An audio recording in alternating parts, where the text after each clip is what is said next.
Guys આજે એક છે બેડ ન્યૂઝ। આ મારું જેટ પ્લાન છે એની એક ડાકડી તૂટી ગઈ છે અને કંઈ વધારે જ તૂટી ગઈ છે। અને ગાઈસ એક ગુડ ન્યૂઝ છે, મેં ગૂગલ દેવતાને પૂછી લીધેલું છે કે આને રીપ્લાન્ટ કેવી રીતે કરાય। અને ગાઈસ એ પહેલાં છે ને આ જે તૂટેલી વળેલી ડાકડી છે ને એને કટિંગ કરવી પડશે। તો મેં કટિંગ તો કરી દીધેલી છે અને પછી છે ને એની જે માટી છે ને એની અંદર જ લગાવી દેવાની છે, કેમ કે આ જેટ પ્લાન્ટને છે ને વધારે પાણીની જરૂર નથી પડતી, માટીમાં જે વધારે છે ને ગ્રો કરે છે।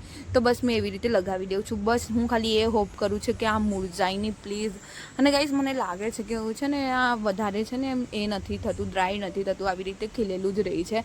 તો બસ મેં એ જ વિચારું છું કે કંઈ બીજું થાય નહીં। અને આ જે કરવામાં મને કલાક લાગ્યા છે ને એ તો પૂછો જ નહીં ગાઈસ। એમ તો બહુ ઇઝી છે બટ છે ને મને આને કરવામાં સમથિંગ 30 મિનિટ તો પાક્કી જ લાગેલી હતી, કેમ કે આજે તો મને એવું લાગે મારી તબિયત પણ ખરાબ છે એવું લાગી રહ્યું જ છે। અને આજે પાછું એક તો સન્ડે છે તો પણ મેં વિચાર્યું કે નહીં આજે તો કરી દઉં, કેમ કે પછી રેગ્યુલર ડેઝમાં તો મને ટાઈમ નહીં મળે એટલે મને આજે જ કરવું પડે। અને જો મેં થોડુંક પાણી વેડી દઉં છું એની પર, અને છે ને જ્યાં આગળ સનલાઇટ આવે ને હું એ ત્યાં આગળ જ મૂકેલું છે। અને આ આઉટડોરનું જ પ્લાન છે એટલે મેં બહાર જ મૂકું। અને ગાઈસ મેં સૂઈ ગઈ હતી, પછી અત્યારે 6:30 વાગ્યા છે ને મને છે ને ચૌટે આવવાનું હતું, કેમ કે છે ને હું દશામાની ગોળની બેસાડવાની છે ને તો મારે બધું નાની છોકરીઓ માટે લેવાનું છે। બટ આજે સન્ડે છે તો બધી શોપ બંધ હતી, માંડ મને એકાદ શોપ ખુલ્લી મળેલી। ત્યાં આગળ રીતે મને કંઈ ગમતું નહીં હતું કે મારે વધારે વસ્તુ લેવું હતું એટલે મને કંઈ ગમતું નહીં હતું ને અહીંયા બધી શોપ બંધ હતી। તો પછી મેં ચૂપચાપ નીકળી ગઈ, અહીંયાથી કંઈ લીધું નથી, ખાલી છે ને મારે એકાદ પ્રોડક્ટ લેવાની હતી મારી, તો મેં બસ એ લઈ લીધેલી હતી ને હવે અહીંયાથી નીકળું છે ને ઉપરથી આ મારી ઘનનોરાની આજકાલ મારું બહુ જ માથું